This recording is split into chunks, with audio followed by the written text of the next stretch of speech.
जय हिंद दोस्तों। मैं राहुल शर्मा आपका अपने YouTube चैनल परीक्षा वाणी में स्वागत करता हूं। आज हम लेके आए हैं स्थानीय स्वशासन पंचायती राज व्यवस्था। तो हम आज पढ़ेंगे पंचायती राज व्यवस्था होता क्या है, कब से लागू किया गया, कौन इसका जनक है और भारत में कौन से संविधान संशोधन द्वारा इसको संवैधानिक दर्जा मिला था। तो सबसे पहले देखेंगे पंचायती राज व्यवस्था राज्य सूची का विषय है। तो सबसे पहले देखेंगे राज्य सूची का विषय है। ठीक है, ये 3 सूचियाँ होती हैं। जो 7वीं अनुसूची है उसके अंदर 3 सूचियाँ रखी गई हैं। उसमें संघ सूची, समवर्ती सूची और राज्य सूची, 3 यानी शक्तियों का विभाजन 3 सूचियों के अनुसार बनाया गया है। तो ये पंचायती राज व्यवस्था राज्य सूची का विषय है। तो सबसे पहले हम अर्थ देखेंगे, स्थानीय स्वशासन का अर्थ क्या होता है। स्थानीय स्वशासन मतलब स्थानीय लोगों द्वारा चलाए जाने वाला शासन, ऐसा शासन जिसमें लोकल लोगों की भागीदारी हो, लोकल लोग ही वहाँ की सरकार बनाएं, वहाँ के काम और क्रियाकलाप करें। तो सबसे पहले 1882 के अंदर 1882 में लॉर्ड रिपन थे गवर्नर भारत के, जिन्होंने जिला बोर्डों की स्थापना की थी और उनको कुछ अधिकार दिए थे। तो भारत में इसी से स्थानीय स्वशासन का जनक कहलाते हैं लॉर्ड रिपन। इसके बाद 1919 में भारत शासन अधिनियम द्वारा प्रांतों में द्वैत शासन की स्थापना हुई, जिसमें आरक्षित विषय और हस्तांतरित विषय 2 तरह के विषय थे। आरक्षित जो विषय थे वो गवर्नर ही खुद अपने पास रखते थे, जैसे रक्षा संबंधी सब्जेक्ट, और पंचायतों को उन्होंने कुछ शिक्षा और चिकित्सा जैसे विषय ट्रांसफ़र किए थे। उसके बाद 1935 में भारत शासन अधिनियम में आया तो पंचायतों को राज्य सूची में रख दिया गया। तो सबसे ज़्यादा अहम रोल था 1935 के भारत शासन अधिनियम। अगर हम संविधान की बात करें तो भारत शासन अधिनियम का संविधान के अंदर बहुत बड़ा रोल है। अब हमारे संविधान में आर्टिकल 40 यानी कि नीति निर्देश तत्वों के अंदर आर्टिकल 40 कहता है कि राज्य पंचायतों के गठन का प्रयास करेगा। इसमें फोर्स नहीं किया राज्यों को, इसमें राज्यों को जस्ट सलाह दी गई थी। अब उत्तर प्रदेश ने सर्वप्रथम पंचायती राज अधिनियम 1947 में लागू किया था। उत्तर प्रदेश ने पंचायती राज अधिनियम कब लागू किया था? 1947 के अंदर। हमारे उत्तर प्रदेश में पंचायती राज में महिलाओं को 33% आरक्षण की व्यवस्था है। यानी कि महिलाओं का कितना आरक्षण है उत्तर प्रदेश के अंदर? 33% पंचायती राज, यानी जो ग्रामीण स्तर पर चुनाव है या ब्लॉक स्तर पर या जिला स्तर पर, उसमें 33% आरक्षण है। अब ग्रामीण मेन फोकस था, भारत आज़ाद हुआ उसके बाद ग्रामीणों का विकास करना, ग्रामीण क्षेत्रों का। इसी संदर्भ में एक सामुदायिक विकास कार्यक्रम 1952 बनाया गया था, जिसका मुख्य उद्देश्य सामाजिक विकास और आर्थिक विकास करना था। लेकिन ये बहुत असफल हुआ था। ये असफल होने का रीज़न ये था कि डायरेक्ट केंद्र का इसमें रोल था। केंद्र सीधा ही ग्रामीणों को, ग्रामीण क्षेत्रों के विकास के लिए रहेगा। तो उसमें क्या है, केंद्र से जो बहुत सारा जो धन आता था वो निचले स्तर पर पहुँचते बहुत सारे करप्शन से पहुँच नहीं पाता था, बहुत कम पहुँचता था। उससे ग्रामीण स्तर पर विकास नहीं हो पाया, क्योंकि इतना बड़ा कार्यक्रम, एक देशव्यापी कार्यक्रम था सामुदायिक विकास कार्यक्रम, और फेल हो गया। तो उस जो फेल हुआ उसके कार्य की समीक्षा के लिए एक समिति बनाई गई थी, बलवंत राय मेहता समिति, 1956 और 57 के अंदर। इस समिति ने कुछ सिफारिशें दी थी अपनी। जैसे इन्होंने कहा था कि पंचायतें हैं वो 3 स्तर पर होनी चाहिए। जिला स्तर पर जिला पंचायत, ब्लॉक स्तर पर ब्लॉक पंचायत और ग्राम स्तर पर ग्राम पंचायत। यानी 3 तरह की पंचायतों की बात की थी। जिला स्तर पर जिला पंचायत, ब्लॉक स्तर पर ब्लॉक पंचायत और ग्राम स्तर पर ग्राम पंचायत। इसी कड़ी में 2 अक्टूबर 1959 को जवाहरलाल नेहरू द्वारा नागौर, राजस्थान के नागौर जिले में एक बगदरी गाँव, वहाँ पहली ग्राम पंचायत की स्थापना कर दी। इसके बाद 11 अक्टूबर 1959 को आंध्र प्रदेश में भी पंचायत की स्थापना की थी। अब नेक्स्ट 20 साल बाद एक अशोक मेहता समिति की पंचायती राज व्यवस्था में क्या और क्या सुधार किया जा सकता है।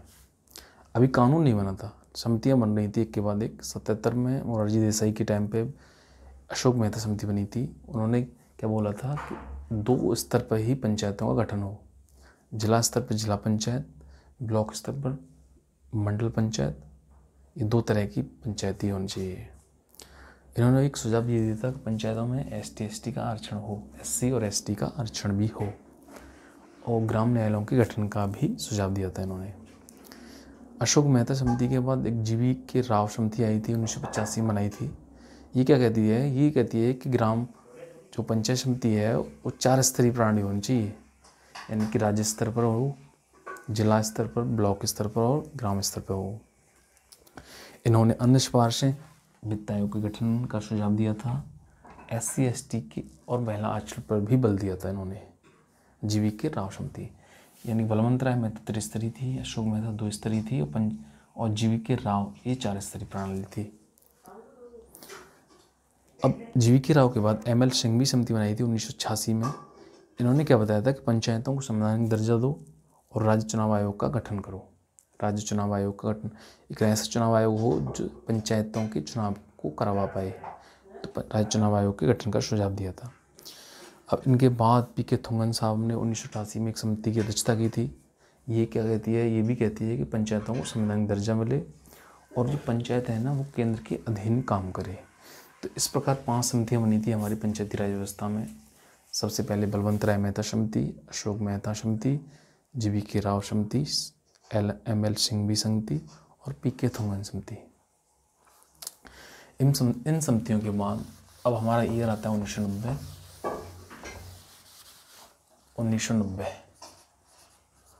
1990 में क्या हुआ था, PV नरसिंह राव की सरकार थी।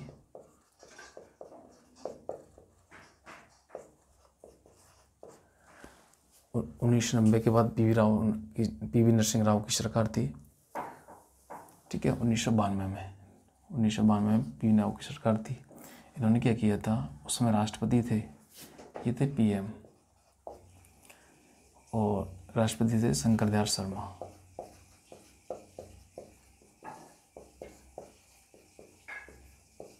ये थे प्रेसिडेंट।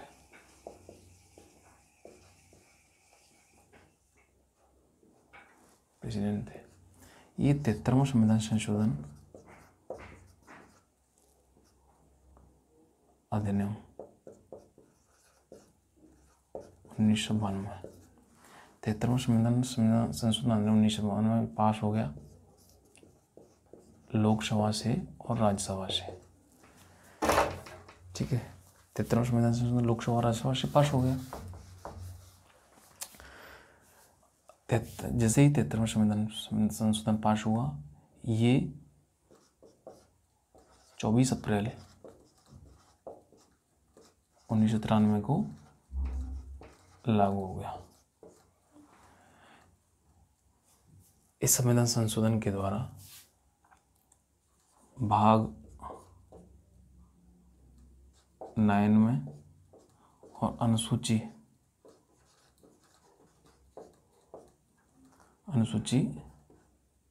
11 जोड़ी गई। अनुसूची 11 जोड़ दी गई।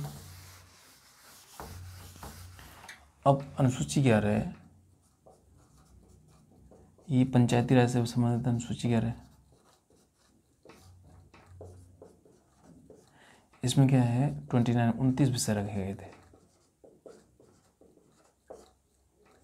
तो क्वेश्चन आ जाए पंचायती राज व्यवस्था में कौन से भाग में जोड़ा गया था संविधान के 9th भाग में, किस अनुसूची में आता है, 11वीं अनुसूची में आता है और इसमें कुल 29 विषय थे। तो विषय की बात है तो इसमें जैसे कृषि हो गया, सिंचाई हो गया, ग्रामीण स्वास्थ्य हो गया, तो इस तरह के इसमें विषय शामिल किए गए। तो ये था हमारा पंचायती राज व्यवस्था टॉपिक। अगर आपको कोई प्रॉब्लम्स या कमेंट हो तो कमेंट बॉक्स में लिख दीजिए। आपका दिन शुभ हो।